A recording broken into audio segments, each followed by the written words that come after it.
Vanessa, may nakalimutan ka. Are you out of your mind? Bakit ka pumunta dito? Ha? Gusto mo ba magkagulo kami lahat? Ano? Sylvia, I'm worried. What? Simula nung nakita tayo ng manugang mo, hindi ka na nagparamdam. Hindi yan, di ba sinabi ko na sa'yo? Tapos na tayo. Kaya pwede ba tantanan mo na? Umalis ka na, umalis ka na! No, ayoko. Si Mami po, na okay na, naayusin na po. Ay, thank you. Okay na po. Lexi. Ay, thank you. Oh, Kuya! Nasa si Mama. Wait lang, ang aga mo ah. Eh, mamaya pa daw tayo pipicturean. Uunahin si na Mom and Dad. Lexi, nasan si Mama? Si Mama, nasa taas. Inaayusan nga nila kanina. Kuya! Kuya, okay ka lang?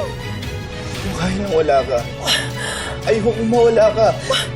Kaya naman natin ituloy. Mag-ingat na lang tayo. Sige na. Hindi!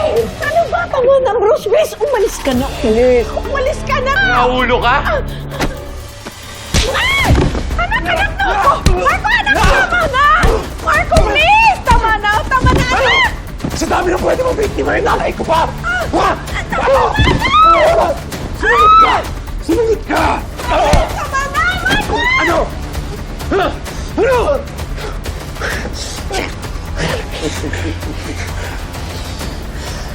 Tagal ng tigang ng nanay mo.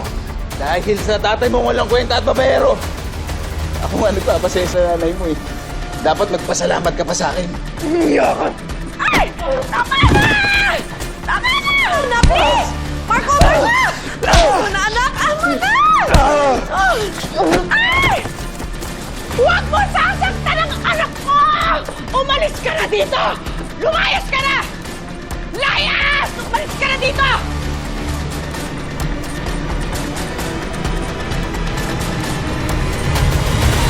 Ay, naku. Parang excited. Exciting. Excited? Oo, parang teenager ulit. Oh, naku naman. Sige, kaya okay na po. Look nice.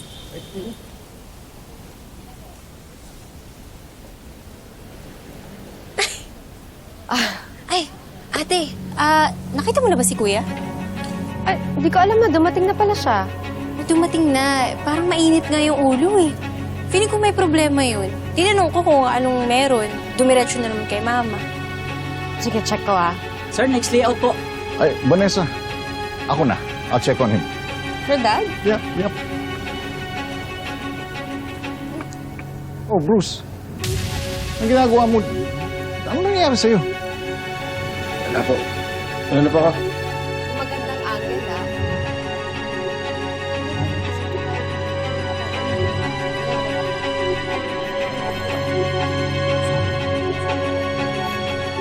Taas-taas ng tingin ko sa'yo. Akala ko matino ka. Pero niloloko mo na pala si Dad. Bakit, Ma? Hindi mo na ba siya mahal? Mahal ko ang daddy mo. Kaya nga ako nasasaktan. Sunod-sunod niya ako nilaloko! Sobrang tagal kong nagtiis, Marco! Kaya nung dumating ang lalaking magbibigay sa akin ng pagkakataon na makalimutan ang lahat na sakit na binigay ng daddy mo, hindi na ko na mabigay na ng sarili ko. Katiri ka!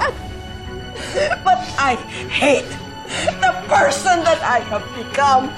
A liar and a cheater just like your father. Pinagsisisihan kong pumatol ako sa ibang lalaki. Anong sabi mo?